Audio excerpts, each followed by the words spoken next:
ಅಯ್ಯೋ, ಏನಪ್ಪ ಮಾಡೋದು? ಸಂಜೆ 5:30 6 ಗಂಟೆ ಆಗ್ತಾ ಬರ್ತಾ ಇದೆ, ಇನ್ನು ಒಂದು ಬ್ರೇಕಿಂಗ್ ನ್ಯೂಸ್ సిక్కిಲ್ಲ. ಏನಪ್ಪ ಮಾಡೋದು? హలో, మేము అహోబిలం పోతుండము. ఇక్కడ 2 ఇంకా ట్రాఫిక్ జామ్ అయిపోయింది. ఏమైందో తెలుస్తలేదు, కొంచెం కనుక్కొని చెప్తారా? ಓಕೆ, ನಮ್ಮ ನ್ಯೂಸ್ ಚಾನೆಲ್ ನೋಡ್ತಾ ಇರಿ. ನಮ್ಮ ನ್ಯೂಸ್ ಮುಗಿಯೋಷ್ಟರಲ್ಲಿ ಟ್ರಾಫಿಕ್ ಜಾಮ್ ಎಲ್ಲ ಕ್ಲಿಯರ್ ಆಗುತ್ತೆ. ಇದು ಯಾವುದೋ ಒಳ್ಳೆ ಸೆನ್ಸೇಷನಲ್ ನ್ಯೂಸ್ ಸಿಗುತ್ತೆ ಅಂತ ನೋಡಿದ್ರೆ ನೀರು ಬರ್ತಾ ಇಲ್ಲ, ಟ್ರಾಫಿಕ್ ಜಾಮು ಬರೀ ಇದೇ ಆಗೋಯ್ತು. ಇರಿ, ನಮ್ಮ ದ್ವಂದ್ವರಾಜ್ಗೆ ಕಾಲ್ ಮಾಡೋಣ. ಮಿಸ್ಟರ್ ದ್ವಂದ್ವರಾಜ್ ಕೇಳಿಸ್ತಿದ್ಯಾ? ಹಾ ಕಲಿರಾಜ್, ಕೇಳಿಸ್ತಾ ಇದೆ, ಹೇಳಿ. ಎಲ್ಲಿದ್ದೀರಾ? ನಾನೀಗ ಆಂಧ್ರ ಪ್ರದೇಶದ ಅಹೋಬಿಲ ಗ್ರಾಮದಲ್ಲಿದ್ದೀನಿ ಕಲಿರಾಜ್. ಒಂದು ಸೆನ್ಸೇಷನಲ್ ನ್ಯೂಸ್ ಕೊಡ್ರಿ, ಪ್ರೈಮ್ ಟೈಮ್ ರಿಪೋರ್ಟ್ ಮಾಡಬೇಕು. ಹಾ ಕಲಿರಾಜ್, ಇಲ್ಲೊಂದು ಯಾವುದೋ ಒಂದು ದೊಡ್ಡ ಗ್ಯಾಂಗ್ ಡ್ಯಾನ್ಸ್ ಮಾಡ್ತಾ ಇರೋದು ಕಾಣ್ತಾ ಇದೆ. ನಾನು ಈಗಲೇ ಅವ್ರನ್ನ ಹೋಗಿ ವಿಚಾರಿಸ್ತೀನಿ ಕಲಿರಾಜ್.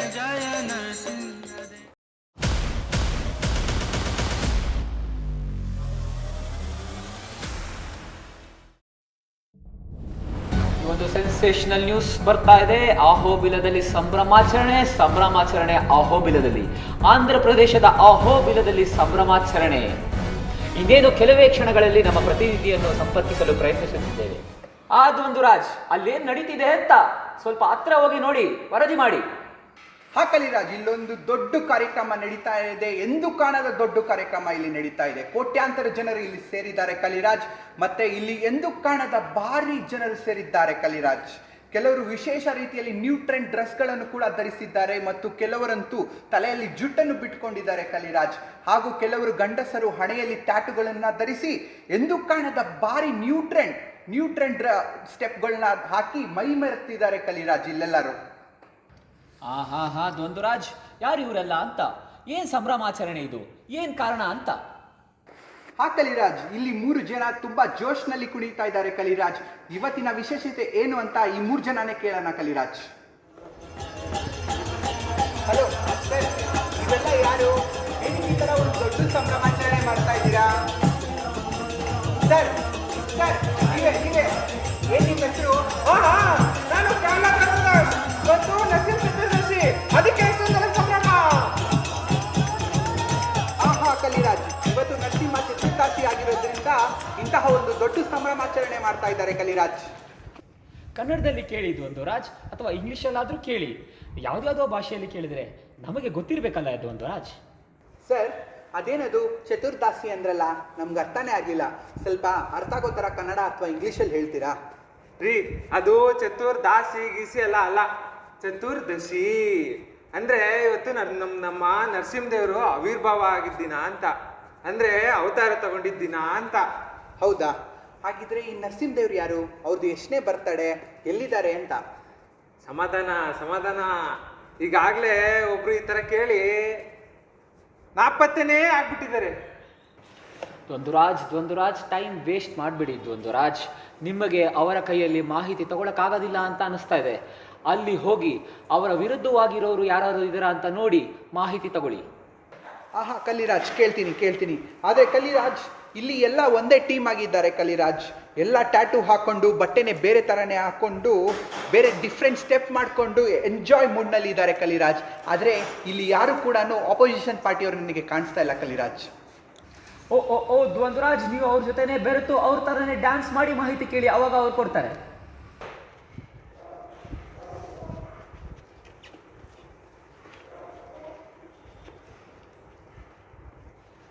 ಕಲಿರಾಜ್, ನಾನು ಎಷ್ಟೋ ಸ್ಟೆಪ್ಗಳನ್ನ ಕೂಡ ನೋಡಿದ್ದೀನಿ, ಆದರೆ ಇದು ಯಾವುದೋ ಡಿಫ್ರೆಂಟ್ ಆಗಿದೆ ಕಲಿರಾಜ್. ಸ್ಟೆಪ್ಪು ನನಗೂ ಕೂಡ ಹಾಕೋದಿಕ್ಕೆ ಕಷ್ಟ ಆಗ್ತಾ ಇದೆ ಕಲಿರಾಜ್. ಸ್ವಲ್ಪ ಟ್ರೈ ಮಾಡಿ ದ್ವಂದ್ವರಾಜ್, ಸಂಜೆಗೆ ಸೆನ್ಸೇಷನಲ್ ನ್ಯೂಸ್ ಬೇಕು. ಕಲಿರಾಜ್, ಓಕೆ, ಟ್ರೈ ಮಾಡ್ತೀನಿ ಕಲಿರಾಜ್, ಟ್ರೈ ಮಾಡ್ತೀನಿ. ರೀ ಪ್ರಹ್ಲಾದ್ ದಾಸ್, ನಮಗೆ ನರಸಿಂಹದೇವರು ಎಲ್ಲಿದ್ದಾರಂತ ಆದರೂ ಬೇಡ, ಅವ್ರಿಗೋಸ್ಕರ ಈ ದೊಡ್ಡ ಸಂಭ್ರಮ ಎಂತಿಗೆ ಅಂತ ಹೇಳ್ತೀರಾ? ರೀ ದ್ವಂದ್ವರಾಜ್, ರಾಮನವಮಿ ಒಂದೇ ಸಂಭ್ರಮ, ಕೃಷ್ಣ ಜನ್ಮಾಷ್ಟಮಿ ಒಂದೇ ಸಂಭ್ರಮ, ಆದ್ರೆ ನರಸಿಂಹ ಚತುರ್ದಶಿ 2 ಕಾರಣಕ್ಕೆ ಸಂಭ್ರಮ. ಒಂದು, ನಮ್ಮ ಸಾಕ್ಷಾತ್ ಭಗವಂತ ನರಸಿಂಹದೇವರು ಪ್ರಕಟ ಆಗಿದ್ದ ದಿನ, ಅದಕ್ಕೋಸ್ಕರನೇ ಇಷ್ಟೊಂದೆಲ್ಲ ಸಂಭ್ರಮ. ಇದೊಂದೇ ಅಲ್ಲ, ಇನ್ನೂ ಒಂದು ಕಾರಣ ಇದೆ. ಕಲಿರಾಜ್, ಈಗ ತಾನೇ ಕೇಳಿಸ್ಕೊಂಡ್ರಲ್ಲ, ಈ ಸಂಭ್ರಮಕ್ಕೆ ಕಾರಣ ನರಸಿಂಹದೇವರು ಪ್ರಕಟ ಆಗಿದ್ದ ದಿನ ಕಲಿರಾಜ್. ರೀ ದ್ವಂದ್ವರಾಜ್, ಅದೇನ್ರಿ ಪ್ರಕಟ ವಿಕಟ ಅಂತ ಸರಿಯಾಗಿ ಕೇಳ್ರಿ. ಆಹಾ ಕಲಿರಾಜ್, ಅವ್ರದ್ದೇನು ಹೇಳಿದ್ರು ಅದನ್ನೇ ಹೇಳ್ದಪ್ಪ. ರೀ ಪ್ರಹ್ಲಾದ್ ದಾಸ್, ಈ ಪ್ರಕಟ ಅಂದ್ರಲ್ಲ, ಈ ನಮ್ಮ ಚುನಾವಣಾ ಫಲಿತಾಂಶ ಪ್ರಕಟ ಅಂತಾರಲ್ಲ, ಆ ಥರನೇನಾ ಇದೂ? ಅರೆ ಕೃಷ್ಣ ದ್ವಂದ್ವರಾಜ್, ಈ ಕನ್ನಡದವ್ರೆ ತಾನೇನ್ರಿ? ಯಾವ ಊರವ್ರಿ ನೀವೆಲ್ಲ? ಪ್ರಕಟ ಅಂದ್ರೆ ಅಷ್ಟು ಗೊತ್ತಾಗೋದಿಲ್ವಾ? ಪ್ರಕಟ ಅಂದ್ರೆ ಇಳಿದು ಬಂದ ದಿನ ಅಂತ. ನಿಮ್ಮ ಭಾಷೆಲಿ ಸಿಂಪಲ್ ಆಗಿ ಹೇಳ್ಬೇಕಂತಂದ್ರೆ ಬರ್ತಡೇ ಅಂತ ತಿಳ್ಕೊಳ್ಳಿ ಸಾಕು. ಹಾ ಕಲಿರಾಜ್, ಇವಾಗ ತಾನೇ ಕೇಳಿಸ್ಕೊಂಡ್ರಲ್ಲ ಮಾತುಗಳನ್ನ. ಸಿಂಪಲ್ ಆಗಿ ಹೇಳ್ಬೇಕಂದ್ರೆ ಪ್ರಕಟ ಅಂದ್ರೆ ನರಸಿಂಹದೇವರ ಬರ್ತಡೇ ಇವತ್ತು. ಓಕೆ ಓಕೆ ದ್ವಂದ್ವರಾಜ್, ಇಷ್ಟೊಂದು ಸಂಭ್ರಮ ಯಾಕೆ ಅಂತ ಇನ್ನೊಂದು ಕಾರಣ ಇದೆ ಅಂತ ಹೇಳಿದ್ರಲ್ವಾ, ಅದನ್ನು ಕೇಳಿ ದ್ವಂದ್ವರಾಜ್. ನೋಡಿ ರಿಪೋರ್ಟರ್ ಪ್ರಭು, ಎಲ್ಲರೂ ಹುಟ್ಟೋದು ತಾಯಿ ಗರ್ಭದಿಂದಲೇ. ಎಲ್ಲರೂ ಹುಟ್ಟುಹಬ್ಬ ಮಾಡ್ಕೋತಾರೆ. ಎಲ್ರಿಗೂ ಇರೋದು ಅದೇ ಕೈ, ಕಾಲು, ನಾಲ್ಗೆ, ತಲೆನೇ. ಇದರಲ್ಲಿ ಏನು ಚೇಂಜಸ್ ಎಲ್ಲ ಏನು ಇಲ್ಲ, ಆಯ್ತಾ? ಎಲ್ಲರೂ ಆಹಾರ, ನಿದ್ರಾ, ಭಯ, ಮೈಥುನ ಈ 4 ಚಟುವಟಿಕೆಗಳನ್ನ ಮಾಡ್ತಾರೆ. ಅಂದ್ರೆ ಬೇರೆ ಏನು ಚೇಂಜಸ್ ಏನಿಲ್ಲ, ಎಲ್ಲ ಕಾಮನ್ನೇ. ಏನು ಸ್ಪೆಷಲ್ ಅನ್ನೋದೆಲ್ಲ ಏನು ಇಲ್ಲ. ಆದ್ರೆ ನರಸಿಂಹದೇವರು ಹುಟ್ಟೋದು ತಾಯಿ ಗರ್ಭದಿಂದ ಅಲ್ಲ, ಹಿರಣ್ಯಕಶಿಪುವಿನ ಅರಮನೆಯ ಪ್ರೀತಿಯ ಕಂಬದಿಂದ. ಆತನಿಗೆ ಯಾವುದೇ ಜನ್ಮ, ಮೃತ್ಯು, ಜರ, ವ್ಯಾಧಿ ಇದ್ಯಾವುದೂ ಇಲ್ಲ. ಆತನದು ಸಾಮಾನ್ಯ ಮನುಷ್ಯ ದೇಹವಲ್ಲ, ದೇಹವೆಲ್ಲ ಮನುಷ್ಯನದು. ಆದರೆ ಶಿರ ಸಿಂಹನದು. ಈ ರೀತಿಯ ಆಕೃತಿನ ನೀವೆಲ್ಲರೂ ನೋಡಿದಿರ ದ್ವಂದ್ವರಾಜ್? ಆ ಕವಿರಾಜ್, ಕೇಳಿಸ್ಕೊಂಡ್ರಲ್ಲ, ಈ ತರ ಆಕೃತಿಯನ್ನ ನೀವು ಕೂಡ ಎಲ್ಲಾದ್ರೂ ನೋಡಿದ್ದೀರಾ ಕಲಿರಾಜ್? ಅದಕ್ಕೆ ಇಷ್ಟೊಂದು ಸಂಭ್ರಮ. ಹಾ ದ್ವಂದ್ವರಾಜ್, ನಿಮ್ಮ ಇನ್ನೊಂದು ಕಾರಣವನ್ನು ಕೇಳಿ. ಸಂಭ್ರಮಕ್ಕೆ ಇನ್ನೊಂದು ಕಾರಣ ಅಂತ ಹೇಳಿದ್ರಲ್ಲ, ಆ ಕಾರಣವನ್ನು, ಆ ಎರಡನೇ ಕಾರಣವನ್ನು ಕೇಳಿ. ಹಾ ಕಲಿರಾಜ್, ಕೇಳ್ತೀನಿ. ಅಂದ ಹಾಗೆ ಇನ್ನೊಂದು ಸಂಭ್ರಮ ಅಂತ ಹೇಳಿದ್ರಲ್ಲ, ಅದಕ್ಕೆ ಏನು ಕಾರಣ? ನಾನು ಹೇಳ್ತೀನಿ. ಇನ್ನೊಂದು ಹಿರಣ್ಯಕಶಿಪುವಿನ ತಿಥಿ. ನಿಮ್ಮ ಹೆಸರೇನು ಸರ್? ನನ್ನ ಹೆಸರು ರಾಮಕನೆಯ ಚಂದ್ರದಾಸ. ನರಸಿಂಹದೇವ್ ಸಾಕ್ಷಾತ್ ಭಗವಂತ ತನ್ನ ಭಕ್ತ ಪ್ರಹ್ಲಾದನಿಗೋಸ್ಕರ ಕಂಬವನ್ನು ಸೀಳುಕೊಂಡು ಹೊರಗಡೆ ಬಂದ. ಬಡಗಿ ಬೆತ್ತವನ್ನು ಸೀಳೋ ಥರ ದೈತ್ಯ ಹಿರಣ್ಯಕಶಿಪುವಿನನ್ನ ಸೀಳಿ ಕೊಂದು ಹಾಕ್ತ. ಅದಕ್ಕಾಗಿ ಸಂಭ್ರಮ. ಹಾ ಕಲಿರಾಜ್, ಕೇಳಿಸ್ಕೊಂಡ್ರಲ್ಲ, ನರಸಿಂಹದೇವ ಭಗವಂತನಂತೆ ಹಿರಣ್ಯಕಶಿಪುವಿನ ಮರ್ಡರ್ ಮಾಡಿದಂತೆ. ಅದಕ್ಕಾಗಿ ಈ ದೊಡ್ಡ ಸಂಭ್ರಮಾಚರಣೆ ಕಲಿರಾಜ್. ಹತ್ಯನಾ? You mean murder? What a sensational news. Don't leave them. Ask them all the details. Murder ಸ್ಪಾಟ್ಗೆ ಹೋಗಿ ಎಲ್ಲವನ್ನು ಕವರ್ ಮಾಡಿ ನಮ್ಮ ಚಾನಲ್ನಲ್ಲಿ ಇವತ್ತು ಎಕ್ಸ್ಕ್ಲೂಸಿವ್ ಆಗಿ ಈ ಒಂದು ಮಾಹಿತಿನ ಕೊಡೋಣ. ಹಾ ಕಲಿರಾಜ್, ಸ್ವಲ್ಪ ಇರಿ. ಇನ್ನೂ ಮಾಹಿತಿ ತಗೊಳ್ಳೋದಿದೆ. ಆಮೇಲೆ ನಂತರ ಹೋಗಿ ನಾನು ಸ್ಪಾಟಲ್ಲಿ ವಿಚಾರಿಸ್ತೀನಿ ಕಲಿರಾಜ್. ಹಾ ರಾಮದಾಸ್ ಅವರೇ? ರಾಮದಾಸ್ ಅಲ್ಲ, ರಾಮಕನೆಯ ಚಂದ್ರದಾಸ್. ಓಕೆ. ಈ ಹಿರಣ್ಯಕಶಿಪು ಯಾರು? ಹಿರಣ್ಯಕಶಿಪುನ ನರಸಿಂಹದೇವರು ಎಂತಕ್ಕೆ ಮರ್ಡರ್ ಮಾಡಿದ್ರು ಅಂತ ಹೇಳ್ತೀರಾ? ಅದನ್ನ ನಾನು ಹೇಳ್ತೀನಿ. ನನ್ನ ಹೆಸರು ಸ್ತಂಭಜನ್ಯ ದಾಸ್. ಏನು ಅರ್ಜುನ್ ಜನ್ಯನ? ರೀ, ಅರ್ಜುನ್ ಜನ್ಯ ಅಲ್ಲ ರೀ, ಸ್ತಂಭಜನ್ಯ ದಾಸ್. ರೀ ಜನ್ನಿದಾಸ್ ಅವರೇ, ನಮಗೆ ಸ್ವಲ್ಪ ಈ ಹಿರಣ್ಯ ಸರ್ ಬಗ್ಗೆ ಹೇಳ್ತೀರಾ? ಅವ್ರ ಹತ್ಯೆ ಬಗ್ಗೆ, ಅವರು ಯಾಕೆ ಸತ್ತಿದ್ರು, ಆಮೇಲೆ ಅವ್ರನ್ನ ಯಾರು ಮರ್ಡರ್ ಮಾಡಿದ್ದು, ಮತ್ತು ಅವ್ರಿಗೆ ಎಷ್ಟು ಜನ ಹೆಂಡತಿದಿರಿದ್ರು, ಎಷ್ಟು ಜನ ಮಕ್ಕಳಿದ್ರು, ಅವ್ರೇನಾದ್ರು ಹಳೆ ಗ್ಯಾಂಗ್ಸ್ಟರಾ, ಅವ್ರೇನಾದರೂ ರೌಡಿ ಶೀಟ್ರಾ, ಗ್ಯಾಂಗ್ ಮೇಂಟೈನ್ ಮಾಡಿದ್ರೆ ಹೇಳ್ತೀರಾ? ಅಲ್ಲ ರೀ, ಇವಾಗ ತಾನೇ ಹೇಳಿ, ನನ್ನ ಹೆಸರು ಜಾನಿದಾಸ್ ಅಲ್ಲ ರೀ, ಸ್ತಂಭಜನ್ಯ ದಾಸ್. ನಿಮಗೆ ಸ್ವಲ್ಪ ನೆನಪಿನ ಶಕ್ತಿ ಕಡಿಮೆ ಇದೆ ಅಂತ ಅನಿಸುತ್ತೆ. ಸ್ವಲ್ಪ ವಿವೇಚನೆ, ಇವಾಗ ನಾನು ಹೇಳಿದ್ದನ್ನೇ ಯೋಚನೆ ಮಾಡ್ದೇ ಹಾಗೆ ಹೇಳ್ಬಿಡ್ತೀರಾ. ಸ್ವಲ್ಪ ವಿವೇಚನೆ ಮಾಡಿ, ಸ್ವಲ್ಪ ಆಲೋಚನೆ ಮಾಡಿ. ನಿಮ್ಮ ಆ್ಯಂಕರ್ಗಳಿಗೂ ಕೂಡ ಹೇಳಿ, ಸ್ವಲ್ಪ ಪ್ರತಿನಿತ್ಯ ಮಾನಸಿಕ ಸಾಧನೆ ಮಾಡಿಕೊಳ್ಳಿ ಅಂತ. ಅರ್ಥ ಆಯ್ತಾ? ದ್ವಂದ್ವರಾಜ್ ಮೊದಲು ಉಪದೇಶವನ್ನು ಕೇಳೋದನ್ನು ಬಿಡಿ. ಆ ಹಿರಣ್ಯಕಶಿಪುವಿನ ಕೊಲೆಯ ಹತ್ಯೆಯ ವಿಚಾರವಾಗಿರುವಂತಹ ಮಾಹಿತಿಯನ್ನು ನಮಗೆ ಶೇಖರಣೆ ಮಾಡಿ. ಯಾಕಂದರೆ ನಮಗೀಗ ಸೆನ್ಸೇಷನಲ್ ನ್ಯೂಸ್ ಬೇಕಾಗಿದೆ. ಪಬ್ಲಿಕ್ ಯಾರಿಗೂ ಕೂಡ ಈಗ ಆ ಒಂದು ಉಪದೇಶವನ್ನು ಕೇಳಲು ಮನಸ್ಥಿತಿ ಇಲ್ಲ. ಕೇಳ್ತಾ ಇದ್ದೀನಿ ಕಲಿರಾಜ್, ಸರ್. ಈಗ ಮುಂದುವರಿಸಿ ಹಿರಣ್ಯ ಸರ್ ಅವರ ಹತ್ಯೆ ಬಗ್ಗೆ ಹೇಳಿ. ಅವ್ರನ್ನ ಯಾರು ಕೊಂದ್ರು, ಮತ್ತು ಅವ್ರನ್ನ ಏನಾದರೂ ಸುಪಾರಿ ಕೊಟ್ಟು ಮರ್ಡರ್ ಮಾಡಿದ್ರಾ ಅಂತ. ಈ ಹಿರಣ್ಯಕಶಿಪು ಒಬ್ಬ ದೈತ್ಯ ರಾಜ, ಒಬ್ಬ ಮಾಯವಾದಿ, ಹರಿದ್ವೇಷಿ. ಅದೇ ಅಲ್ಲ ರೀ, ತನ್ನ ಮಗನಾದ ಪ್ರಹ್ಲಾದ ಮಹಾರಾಜನಿಗೆ ಎಷ್ಟು ಹಿಂಸೆ ಕೊಟ್ಟಾರಿ. ಆದರೆ ನಮ್ಮ ನರಸಿಂಹದೇವರು ಹರಿದ್ವೇಷಿಗಳನ್ನು ಕೊಲ್ಲಲು ಬರಲಿಲ್ಲ ರೀ. ತನ್ನ ಭಕ್ತನಾದ ಪ್ರಹ್ಲಾದ ಮಹಾರಾಜನ ಮಾತನ್ನು ಸತ್ಯ ಮಾಡಲು ಬಂದವನೇ ಹಿರಣ್ಯಕಶಿಪುನ ತನ್ನ ಕೈಗಳಿಂದ ಸೀಳಿ ಹಾಕ್ದಾರಿ ನರಸಿಂಹದೇವರು. ಅದಾದಮೇಲೆ ಪ್ರಹ್ಲಾದ ಮಹಾರಾಜರು ಭಗವಂತ ನಮ್ಮ ನರಸಿಂಹದೇವರಿಗೆ ಒಳ್ಳೆ ಹಾರ ಹಾಕಿ ಸ್ತುತಿ ಮಾಡಿದರು. ಏನು, ನರಸಿಂಹದೇವರು ಉಗುರಿಗಿಂದ ಸೀಲ್ ಹಾಕಿದ್ರ? ಮತ್ತೆ ಸೀಲ್ ಹಾಕಿದ್ದು ಅಲ್ಲದೆ ತನ್ನ ಮಗ ಪ್ರಹ್ಲಾದ ಅವರಿಗೆ ಆಹಾರ ಬೇರೆ ಹಾಕಿದ್ನ? ಹೌದು. ಕಲಿರಾಜ್, ಕೇಳಿಸ್ಕೊಂಡ್ರಲ್ಲ ಮಾತುಗಳನ್ನ. ಇಲ್ಲೊಂದು ಅಪರೂಪದ ಘಟನೆ ನಡೆದಿದೆ ಕಲಿರಾಜ್. ಮಗನೇ ತಂದೆಗೆ ಸುಪಾರಿಯನ್ನ ಕೊಟ್ಟು ತಂದೆಯನ್ನ ಮರ್ಡರ್ ಮಾಡಿಸಿದ್ದಾನೆ ಕಲಿರಾಜ್. ಈ ಒಂದು ಕೊಲೆ ಯಾವುದೋ ಆಸ್ತಿಗೋಸ್ಕರ ಅಥವಾ ಬೇರೆ ಯಾವುದೋ ಒಂದು ವಿಷಯಕ್ಕೋಸ್ಕರ ಆಗಿರೋ ಹಾಗೆ ಕಾಣ್ತಾ ಇದೆ. ಅದರಿಂದ ದ್ವಂದ್ವರಾಜ್, ನೀವು ಇವರನ್ನು ಬಿಡಿ. ಕೊಲೆ ಆಗಿರುವವರ ಕಡೆಯವರನ್ನು ಭೇಟಿ ಮಾಡಿ ಅವರ ಹತ್ರ ಮಾಹಿತಿಯನ್ನು ಪಡೆದುಕೊಳ್ಳಿ, ಸಿಗುತ್ತೆ. ದ್ವಂದ್ವರಾಜ್, ನಿಮ್ಮ ಹಿಂದೆ ಯಾರೋ ಇಬ್ರು ಕಪ್ಪು ಬಟ್ಟೆಯನ್ನು ಹಾಕಿಕೊಂಡು ಭಯಭೀತರಾಗಿ ಕಾಣುತ್ತಿದ್ದಾರೆ. ಅವರನ್ನು ಫೋಕಸ್ ಮಾಡಿ, ಮೇ ಬಿ ಮಾಹಿತಿ ಸಿಕ್ಬಹುದು ನಿಮಗೆ. ಹಲೋ ಸರ್, ನೀವೇ ಬನ್ನಿ ಸರ್, ಬನ್ನಿ, ಹೆದರಬೇಡಿ, ನಾವಿದ್ದೇವೆ, ನಿಮ್ಮ ರಕ್ಷಣೆಗೆ ನಾವಿದ್ದೇವೆ. ನಾವು ಕಲಿ ಟಿವಿಯಿಂದ ಬಂದಿದ್ದೀವಿ ಸರ್. ಇದು ಲೈವ್ ಪ್ರೋಗ್ರಾಮು, ಹೆದರಬೇಡಿ, ನಾವು ನಿಮ್ಮ ರಕ್ಷಣೆಗೋಸ್ಕರ ಇದ್ದೀವಿ. ಕ್ಯಾಮ್ರಾಮ್ಯಾನ್ ಕವರ್ ಮಾಡಿ, ತೆಗಿರಿ ಸರ್, ಹೆದರಬೇಡಿ. ನಾವು ಹಿರಣ್ಯಕಶಿಪು ರಾಜ್ಯದ ಪ್ರಜೆಗಳು. ನಮ್ಮ ಮಕ್ಕಳು ಮತ್ತು ನಮ್ಮ ಕಿಂಗ್ಡಮ್ ಕಿಂಗ್ ಹಿರಣ್ಯಕಶಿಪು, ಪ್ರಹ್ಲಾದ ಇಲ್ವಾ, ಅವರೆಲ್ಲ ಒಂದೇ ಸ್ಕೂಲಲ್ಲೇ ಓದಿದ್ದು. ಆದರೆ ಇವತ್ತೇನು ಮಾಡೋದು, ಇವತ್ತಿಂದ ನಾವು ಬೈಟಿಕೆ ವಚ್ಚಕ್ಕೆ ಹೇಳ್ದು. ಇಲ್ಲಿದ್ದಾರಲ್ಲ ಇವ್ರಿಗೆಲ್ಲ ಇವತ್ತು ಜಾಲಿ ಡೇ, ನಮಗೆ ಗೋಲ್ಡನ್ ಡೇ. ನಿಂಗೆ ಗೊತ್ತೇನಯ್ಯ ದ್ವಂದ್ವರಾಜು, ಇಲ್ಲಿ ಕುಣಿತಾ ಇರಲ್ಲ ಹರೇ ಕೃಷ್ಣ ಅಂತ, ಇವರೆಲ್ಲ ಇಷ್ಟು ದಿವಸ ಎಲ್ಲಿದ್ರಂತ ಗೊತ್ತಾ? ಯಾರು ಆಚೆನೆ ಬಂದಿರಲಿಲ್ಲ. ಇಲ್ಲಿ ಇವತ್ತಿನ ತನಕ ನಾವು ಅವ್ರ ಸ್ಥಾನದಲ್ಲಿದ್ವಿ, ಆದರೆ ಅವ್ರ ಪರಿಸ್ಥಿತಿ ಇವಾಗ ನಮಗೆ ಬಂದಿದೆ. ನಾವಿದ್ದೇವೆ, ಹೆದರಬೇಡಿ. ಇದು ಲೈವ್ ಪ್ರೋಗ್ರಾಮು, ಓಕೆನಾ? ನನ್ನಿಂದ ತುಂಬ ಜನ ಇದ್ದಾರೆ ಈ ಬೆಂಗಳೂರಲ್ಲಿ, ನಿಮಗೆಲ್ಲ ಸಪೋರ್ಟ್ ಮಾಡೋಕ್ಕೆ ಲಕ್ಷಾಂತರ ಜನ ಇದ್ದಾರೆ. ಹೆದರಬೇಡಿ, ನಾನು ನ್ಯಾಯ ಕೊಡಿಸ್ತೀನಿ. ಯಾವ ಸೀಮೆ ನ್ಯಾಯ ಕೊಡಿಸ್ತೀರಿ ನೀವು? ಅಲ್ಲ, ಯಾವ ಕಾನೂನು ಸಪೋರ್ಟ್ ಕೊಡಿಸ್ತೀರಾ ಅಂತ? ಅಲ್ಲ, ಕಾನೂನು ಮಾಡಿದವ್ರೆ ಕಾನೂನು ತಿಳ್ಕೊಂಡು ಕಾನೂನು ಪಾಲನೆ ಮಾಡ್ದಿರಾ ಮರ್ಡ್ರ್ ಮಾಡಿಬಿಟ್ರೆ? ಅಲ್ಲ, ನಮ್ಮ ರಾಜ ಎಂಥ ಪರಾಕ್ರಮಿ. ಭೂಲೋಕ, ಅಧೋಲೋಕ, ಊರ್ಧ್ವಲೋಕದ ಬ್ರಹ್ಮ ಇಂದ್ರಾದಿ ಮೊದಲಾದ ದೇವತೆಗಳನ್ನೇ ತನ್ನ ಅಂಡರಲ್ಲಿ ಇಟ್ಕೊಂಡು ತಾನೇ ಕಿಂಗ್ ಅಂತ ಮೆರೆದವನ್ರಿ ನಮ್ಮ ರಾಜ. ಅಂಥವನ್ನ ಆ ನರಸಿಂಹ, ಅಯ್ಯೋ ಸ್ವಾಮಿ ತಪ್ಪಾಯ್ತು ರೀ ಸ್ವಾಮಿ, ತಪ್ಪಾಯಿತು. ಅಂಥವ್ರ ಆ ನರಸಿಂಹ ಸ್ವಾಮಿ ಏನು ಮಾಡ್ದ? ಮರ್ಡ್ರೇ ಮಾಡಿಬಿಟ್ಟ. ಹೌದು, ನಿಮ್ಮ ನರಸಿಂಹ ದೇವರು ಮರ್ಡ್ರ್ ಮಾಡಿದ್ರು.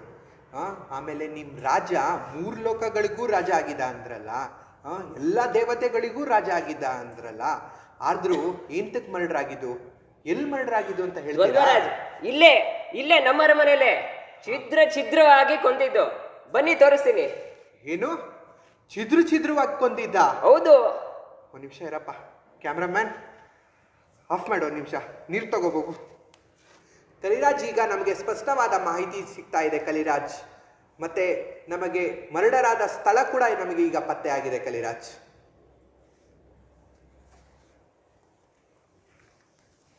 ಇವ್ರಿಗೆಲ್ಲ ಹಗಲು, ನಮಗೆ ರಾತ್ರಿ. ದ್ವಂದ್ವರಾಜ್, ಬೇಗ ಹೋಗಿ ಲೈವ್ ಕೊಡಿ, ಬೇಗ ಆ ಸ್ಪಾಟ್ಗೆ ಹೋಗಿ ಆ ಛಿದ್ರ ಆಗಿರುವಂತಹ ಬಾಡಿನ ಲೈವ್ ಕೊಡಿ. ಸೆನ್ಸೇಷನಲ್ ನ್ಯೂಸ್ ನಮಗೆ. ಆಹಾ ಕಲಿರಾಜ್, ಆದರೆ ನನಗೇನೋ ಇಷ್ಟೇ ನ್ಯೂಸ್ ಸಾಕು ಅಂತ ಅನಿಸುತ್ತೆ ಕಲಿರಾಜ್. ದ್ವಂದ್ವರಾಜ್, ಹೆದರಬೇಡಿ, ನಿಮ್ಮಿಂದೆ ಜನರಿಂದೆ ನಾನಿದ್ದೇನೆ, ಹೆದರಬೇಡಿ ದ್ವಂದ್ವರಾಜ್. ಹಾ ಕಲಿರಾಜ್, ಇಲ್ಲಿ ಕೊಲೆಯಾದ ದೇಹ ಕೂಡ ಸಿಕ್ಕಿದೆ ಕಲಿರಾಜ್. ಆದರೆ ಇಷ್ಟು ದಾರುಣವಾದ ಕೊಲೆ ನಾನು ಕೂಡ ಯಾವತ್ತೂ ನೋಡಿಲ್ಲ. ನಾನು ಮೊದಲನೇ ಬಾರಿ ನೋಡ್ತಾ ಇರೋದು ಕಲಿರಾಜ್. ದ್ವಂದ್ವರಾಜ್, ಹತ್ರ ಹೋಗಿ ಕವರ್ ಮಾಡಿ, ಹತ್ರ ಹೋಗಿ ಟ್ರೈ ಮಾಡಿ. ಪ್ರಾಣ ಇರ್ಬೋದು, ಸ್ವಲ್ಪ ಮಾತಾಡಿಸ್ಲಿಕ್ಕೆ ಟ್ರೈ ಮಾಡಿ ದ್ವಂದ್ವರಾಜ್. ಇದು ನಮಗೆ ಸೆನ್ಸೇಷನಲ್ ನ್ಯೂಸ್. ಅಯ್ಯೋ, ಯಾಕಾದ್ರೂ ಈ ರಿಪೋರ್ಟರ್ ಕೆಲ್ಸಕ್ಕೆ ಸೇರ್ಕೊಂಡು.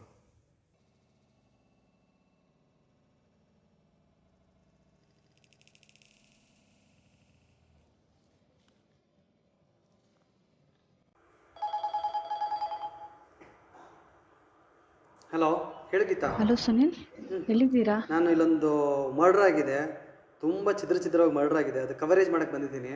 ನನಗೂ ಯಾಕೋ ನೋಡಿ ತುಂಬ ಗಾಬರಿ ಆಗಿಬಿಟ್ಟಿದೆ. ಹೌದಾ, ನಾನು ಅದಕ್ಕೆ ಹೇಳಿದ್ದು ನಿಮಗೆ, ಈ ಶೂಟಿಂಗ್ ಕೆಲಸ ಎಲ್ಲ ಬೇಡ. ಸರಿ ಆಯಿತು, ಈ ಕೆಲಸ ಅಲ್ಲೇ ಬಿಟ್ಬಿಟ್ಟೀಗ ಇಸ್ಕಾನ್ ನಾಗರಬಾವಿಲಿ ನರಸಿಂಹ ಜಯಂತಿಗೆ ಇನ್ವಿಟೇಷನ್ ಬಂದಿದೆ, ಹೋಗೋಣ ಬನ್ನಿ. ಅಟ್ಲೀಸ್ಟ್ ಪ್ರಸಾದಕ್ಕಾದರೂ ಹೋಗೋಣ, ಬೇಗ ಬನ್ನಿ. ನಾನು ಆಯಿತು ಗೀತಾ, ನನಗೂ ಹಂಗೆ ಅನಿಸ್ತಾ ಇದೆ. ನನಗೆ ಮಾತಾಡ್ಬಿಟ್ಟು ನಾನು ಬಂದ್ಬಿಡ್ತೀನಿ. ಓಕೆ. ಓಕೆ. ಸರಿ ಸರ್, ಒಂದು ಇಮಿಡಿಯೇಟಾಗಿ ಒಂದು ಅರ್ಜೆಂಟ್ ಕೆಲಸ ಇದೆ, ನನಗೆ ಇವಾಗಲೇ ಹೋಗಬೇಕು. ಇದನ್ನ ಯಾರು ಕವರ್ ಮಾಡ್ತಾರೆ? ನನ್ನ ಹತ್ರ ಒಂದು ಒಳ್ಳೆ ಕ್ಯಾಮ್ರಾ ಇದೆ ಸರ್, ಇದು ಡಿಜಿಟಲ್ ಕ್ಯಾಮ್ರಾ, ಇದು ಫುಲ್ಲು ಲೈವಾಗಿ ಕವರ್ ಆಗುತ್ತೆ.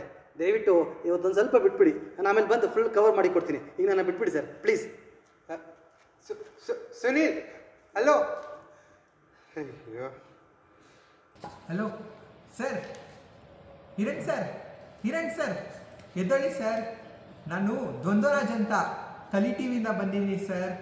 ಎದ್ದೊಳ್ಳಿ, ನಾನು ನಿಮಗೋಸ್ಕರ 10 ನಿಮಿಷ ರೀಚಾರ್ಜ್ ಮಾಡಿಸಿದ್ದೀನಿ ಸರ್. ಎತ್ತಿ ಸ್ವಲ್ಪ ಕರೆಕ್ಟಾದ ಮಾಹಿತಿನ ಕೊಡ್ತೀರಾ?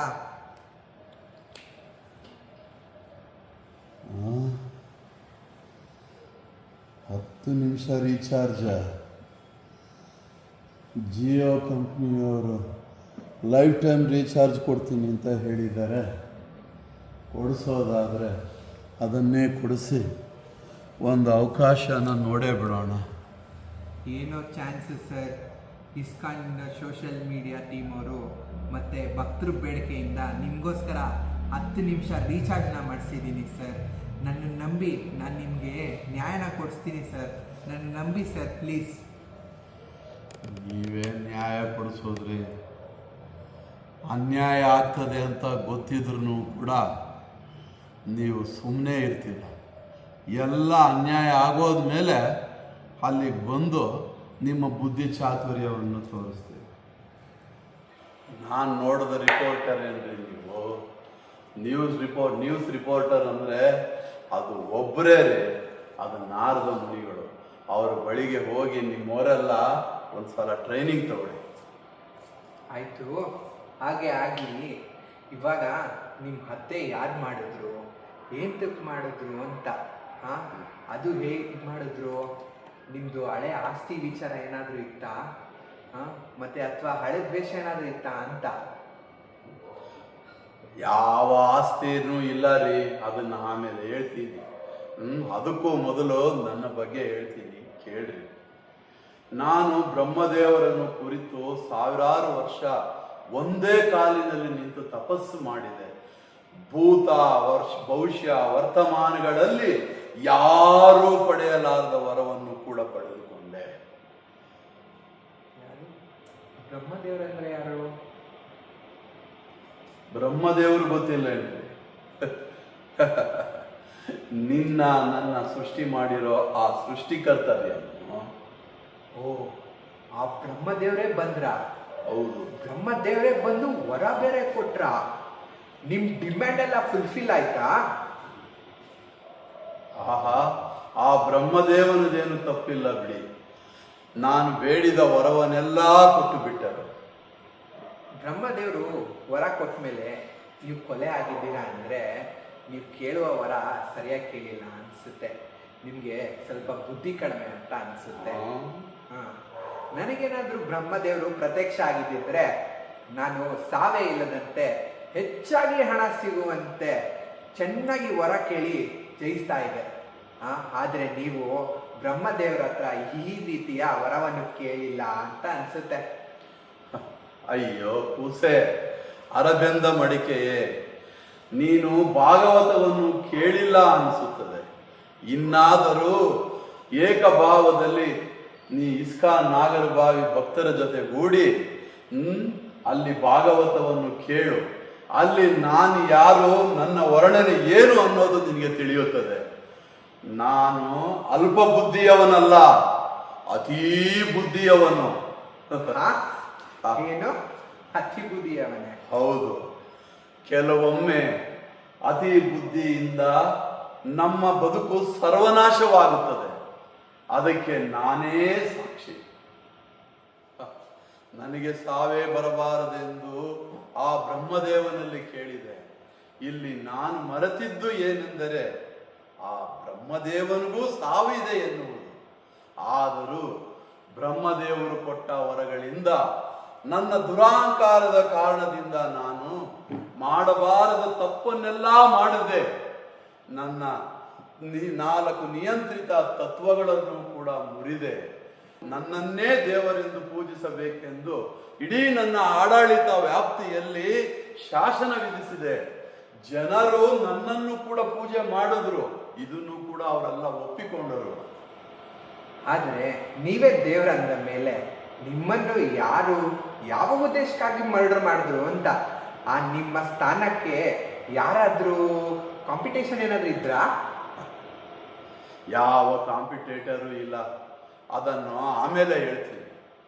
ಹೀಗೆ ಇಡೀ ಭೌತಿಕ ಸೃಷ್ಟಿಯೇ ನನ್ನನ್ನು ಪೂಜಿಸುತ್ತಿದ್ದಾಗ ನನ್ನ ಮಗನೇ ಆದ ಪ್ರಹ್ಲಾದ ನನ್ನನ್ನು ಪೂಜಿಸದೆ ನನ್ನ ಸಹೋದರ ಹಿರಣ್ಯಾಕ್ಷನನ್ನು ಕೊಂದ ಆ ನನ್ನ ಕುಲವೈರಿಯನ್ನು ಶ್ರವಣ ಕೀರ್ತನ ಸ್ಮರಣೆಗಳನ್ನು ಮಾಡುತ್ತಿದ್ದ. ನಾನು ಎಷ್ಟು ಕೇಳಿಕೊಂಡರೂ ಎಷ್ಟು ಹೇಳಿದರೂ ಶಿಕ್ಷೆ ಕೊಟ್ಟರೂ ಅವನು ಸ್ಮರಣೆ ಮಾಡುವುದನ್ನು ಬಿಡಲೇ ಇಲ್ಲ. ನಾನು ವಿಷಪ್ರಸನ ಮಾಡಿಸಿದೆ, ಹಾವಿನಿಂದ ಕಚ್ಚಿಸಿದೆ, ಬೆಟ್ಟದಿಂದ ತಳ್ಳಿಸಿದೆ, ಆನೆಯಿಂದ ತುಳಿಸಿದೆ. ಅಷ್ಟೇ ಏಕೆ, ನನ್ನ ಸಹೋದರಿಯಾದ ಜ್ವಾಲೆಯ ಮಡಿಲಿಗೂ ತಳ್ಳಿದೆ. ಆ ನನ್ನ ಮಗನಿಗೆ ಪ್ರಹ್ಲಾದನಿಗೆ ಏನೂ ಆಗಲೇ ಇಲ್ಲ. ಹೌದು, ಇಷ್ಟಾದರೂ ನಿಮ್ಮ ಮಗ ಪ್ರಹ್ಲಾದ ಬದುಕಿದ್ದಾನ? ಬ್ರಹ್ಮದೇವನಿಂದ ವರವನ್ನು ಪಡೆದ ನಿನ್ನ ಸಾವಿನ ಮರ್ಮವೇನು? ಏನು ಅರಿಯದ ಆ 5 ವರ್ಷದ ಬಾಲಕನ ಬದುಕಿನ ಕಾರಣವೇನಾದರೂ ಏನು? ರುದ್ರರಾಜ್, ಆ ಪ್ರಹ್ಲಾದ ಅಲ್ಲೆಲ್ಲರೂ ಇದ್ದಾನ ಅಂತ ನೋಡಿ ಅವನ ಕಡೆ ಕ್ಯಾಮರಾವನ್ನು ತಿರುಗಿಸಿ ಕವರ್ ಮಾಡಿ. ಇರಿ ಕಲಿರಾಜ್, ಇಲ್ಲಿ ಸ್ವಾರಸ್ಯಕರವಾದ ವಿಚಾರ ಬರುತ್ತಿದೆ. ಆ ಪ್ರಹ್ಲಾದ ಎಲ್ಲಿಯೂ ಹೋಗಿಲ್ಲ ಅಂತ ಅನಿಸ್ತಾ ಇದೆ. ಆದರೆ ಇಲ್ಲಿ ಇನ್ನೂ ಕೆಲವು ನಿಮಿಷ ರೀಚಾರ್ಜ್ಗಳು ಮಾತ್ರ ಉಳಿದಿದೆ ಕಲಿರಾಜ್. ನಾವು ಇಲ್ಲಿ ಮಾಹಿತಿನ ತಿಳ್ಕೊಬಿಡೋಣ. ಆ ಕಥೆಯು ಹೇಳುತ್ತೇನೆ, ಕೇಳು. ನೀನು ಉದ್ಧಾರ ಆಗು. ನನ್ನ ಈ ಸ್ಥಿತಿ ತಲುಪಿದ ಮೇಲೆ ಈ ಕಥೆ ತಿಳಿಯಲು ಯಾರಾದರೂ ಬಂದರೂ ನೀನು ಕೇಳುವ ಸ್ಥಿತಿಯಲ್ಲಿ ಇರುವುದಿಲ್ಲ. ಈಗ ನಿನ್ನ ಕೈಕಾಲು, ಕಿವಿ, ನಾಲಿಗೆ ಚೆನ್ನಾಗಿಯೇ ಇದೆ. ಈಗಲೇ ಕೇಳಿ ತಿಳಿದುಕೋ. ನಾನು ತಪಸ್ಸಿಗೆ ಹೋದಾಗ ನನ್ನ ಪತ್ನಿ ಕಯಾದು ಗರ್ಭಿಣಿಯಾಗಿದ್ದಳು. ನನ್ನ ತಪಸ್ಸು ದೇವತೆಗಳ ವಿರುದ್ಧವಾಗಿದ್ದರಿಂದ ಇಂದ್ರದೇವನು ನನ್ನ ಮಗನನ್ನು ಗರ್ಭದಲ್ಲೇ ಕೊಲ್ಲಲು ಬಂದಿದ್ದ. ಆಗ ಮಹರ್ಷಿ ನಾರದರು ಬಂದು ಅದನ್ನು ತಡೆದರು. ನನ್ನ ಪತ್ನಿಗೆ ಅವರ ಕುಟೀರದಲ್ಲಿ ಆಶ್ರಯವನ್ನು ಇತ್ತು ನಿತ್ಯವೂ ಭಾಗವತ ಕಥೆ ಹೇಳಿದರು. ಅದರ ಪರಿಣಾಮವೇ ಈ ಪ್ರಹ್ಲಾದ ಮತ್ತು ಅವನ ಭಕ್ತಿ. ಇನ್ನೂ ಹೇಳುವೆ ಕೇಳು. ನನ್ನ ನಾಮಸ್ಮರಣೆ ಮಾಡಲು ಒಪ್ಪದ ಪ್ರಹ್ಲಾದನು ನಾನು ನನಗಿಂತ ಮಿಗಿಲಾದ ದೇವನಿದ್ದರೆ ಆ ದೇವನು ಎಲ್ಲಿದ್ದಾನೆ ಕರೆ ಎಂದೆ ಅಷ್ಟೇ. ಅದಕ್ಕೆ ಪ್ರಹ್ಲಾದನು ಮಾಡಿದ ಪ್ರಾರ್ಥನೆಗೆ ಅವನ ದೇವ ನನ್ನದೇ ಆದ ಅರಮನೆಯಲ್ಲಿ ನನ್ನ ನೆಚ್ಚಿನ ಕಂಬವನ್ನು ಸೀಳಿ ಬಂದಿಯೇ ಬಿಟ್ಟ. ನಾನು ಹೆದರಲಿಲ್ಲ. ಕಾರಣ, ನಾನಾದರೂ ಮೊದಲೇ ಧೈರ್ಯವಂತ. ಮೇಲಾಗಿ ಬ್ರಹ್ಮದೇವರು ಕೊಟ್ಟ ವಾರಂಟಿ ಕಾರ್ಡು ನನ್ನ ಬಳಿಯಲ್ಲೇ ಇತ್ತು. ಅದನ್ನು ತೆಗೆದು ನೋಡಿದೆ. ಮೊದಲನೇ ವರ ಮಾನವರಿಂದಾಗಲಿ ಮೃಗಗಳಿಂದಾಗಲಿ ಸಾವು ಸಂಭವಿಸಬಾರದು ಎಂದು ನಾನು ಕೇಳಿದ್ದೆ. ಆ ಕಂಬದಿಂದ ಬಂದವನನ್ನು ನೋಡಿದೆ. ದೇಹವೆಲ್ಲ ಮನುಷ್ಯನದು, ಆದರೆ ಶಿರ ಮಾತ್ರ ಸಿಂಹದಾಗಿತ್ತು. ನನ್ನದು 1ನೇ ವರ ಒಡೆದು ಹೋಯಿತು. ನಾನು ಹೆದರಲಿಲ್ಲ. ಕಾರಣ, ನನ್ನ ಬಳಿಯಲ್ಲಿ ಇನ್ನು ಹಲವಾರು ವರಗಳಿದ್ದವು. ಇನ್ನು 2ನೇಯದು ಅಸ್ತ್ರಗಳಿಂದಾಗಲಿ ಶಸ್ತ್ರಗಳಿಂದಾಗಲಿ ಮರಣ ಬರಬಾರದು ಎಂದು ನಾನು ಹೆದರಲಿಲ್ಲ. ಕಾರಣ, ಅವನ ಬಳಿ ಯಾವ ಅಸ್ತ್ರವೂ ಇರಲಿಲ್ಲ, ಶಸ್ತ್ರವೂ ಇರಲಿಲ್ಲ.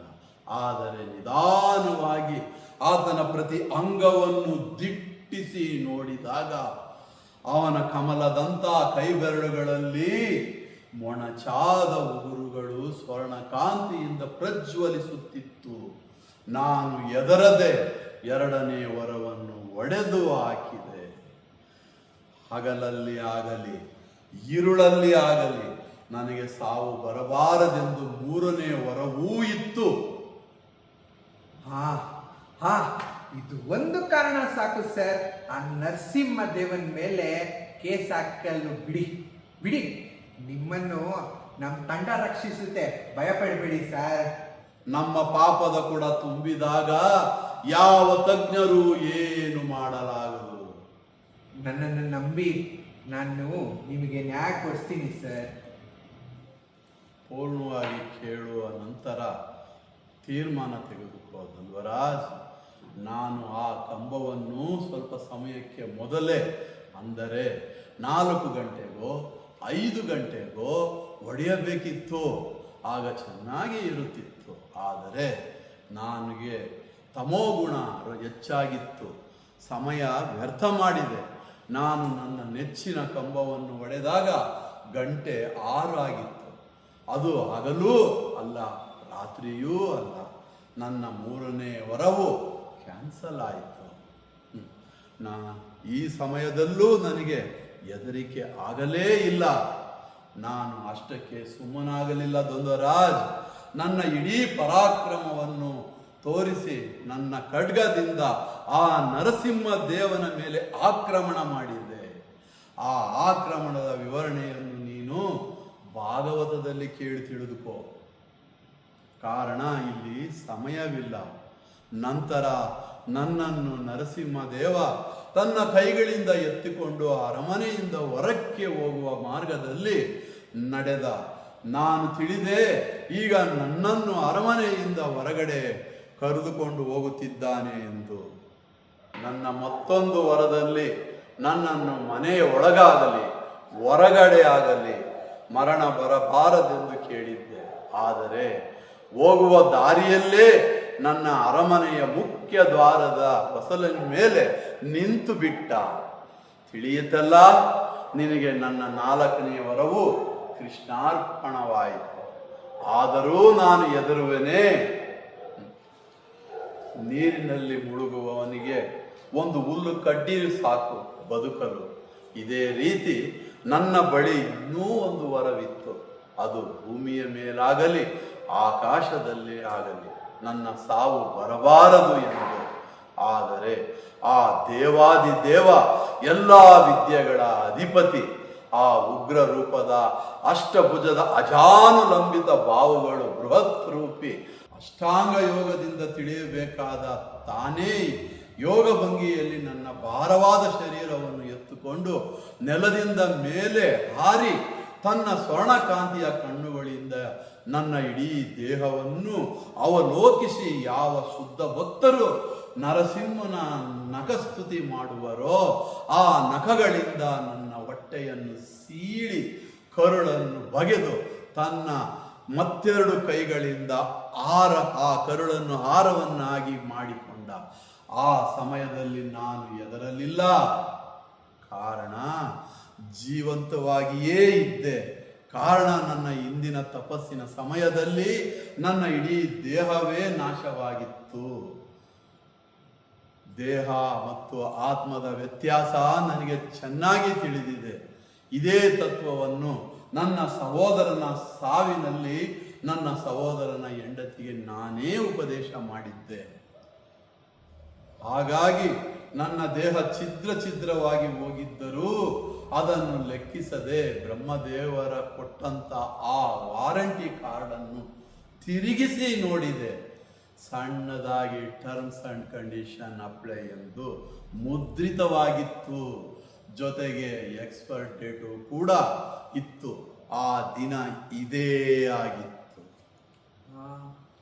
ಹಾಗಾದ್ರೆ ನಿಮ್ಮ ಹತ್ಯೆ ಹಿಂದೆ ನಿಮ್ಮ ಮಗ ಮತ್ತು ಆತನಿಗೆ ವಿದ್ಯೆ ಕಳಿಸಿಕೊಟ್ಟ ನಾರದ ಮುನಿಗಳ ಕೈವಾಡ ಇದೆ ಅಂತೀರಾ?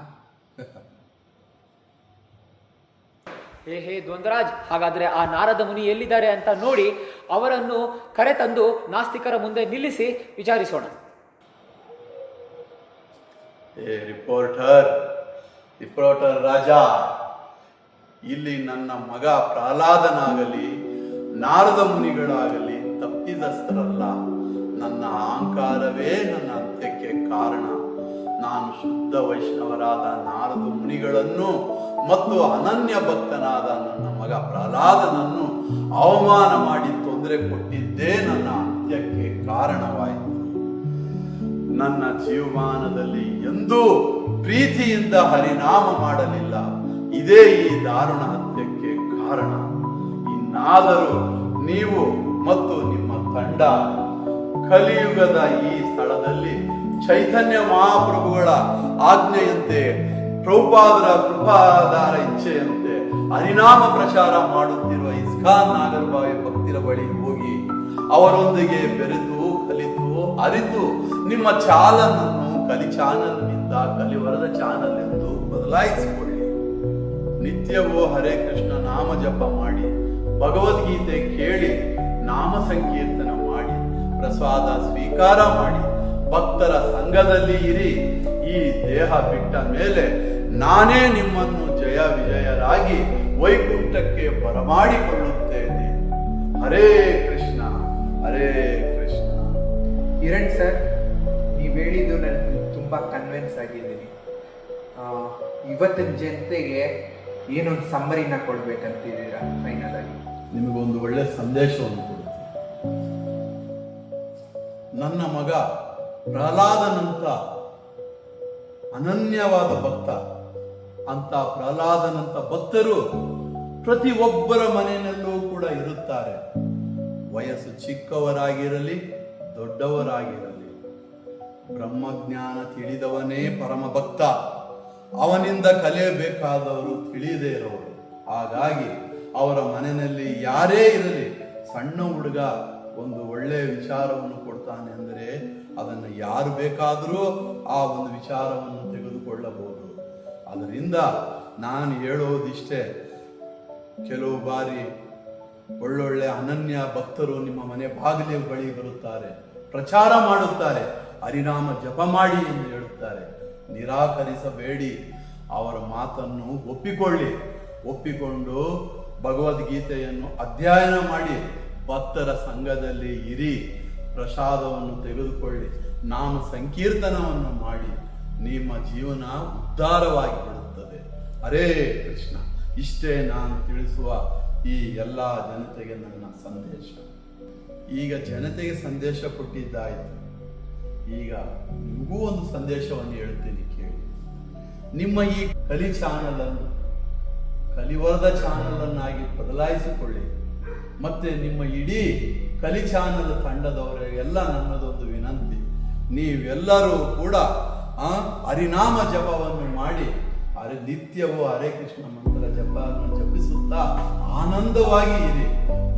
ಇಂದಿನಿಂದ ರಾಜಕೀಯ ಪ್ರಚಾರ ಮಾಡುವುದಾಗಲಿ, ಅನಗತ್ಯವಾದ ವಿಚಾರವನ್ನು ಪ್ರಚಾರ ಮಾಡುವುದಾಗಲಿ, ಇದನ್ನು ನಿಲ್ಲಿಸಿ ಭಾಗವತದ ಪ್ರಚಾರವನ್ನು, ಮಹಾಭಾಗವತರ ಭಕ್ತರ ಪ್ರಚಾರವನ್ನು ಮಾಡುವುದನ್ನು ನಿಮ್ಮ ಚಾನಲ್ಗೆ ಹೇಳಿಕೊಡಿ.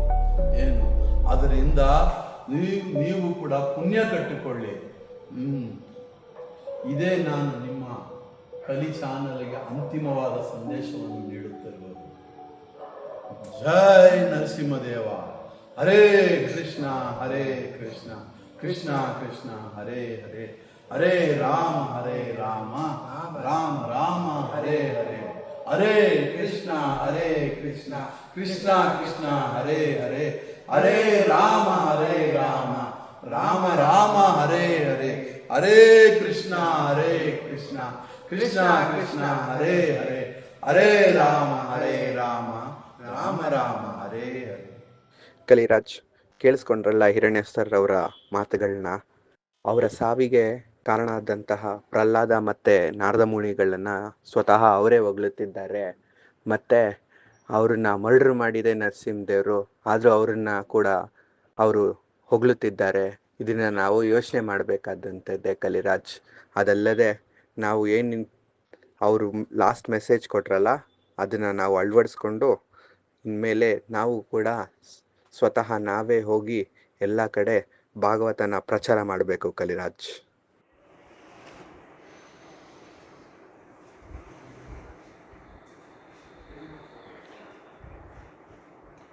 श्री श्री नरसिंहदेव भगवान की जय, प्रहलाद महाराज की जय.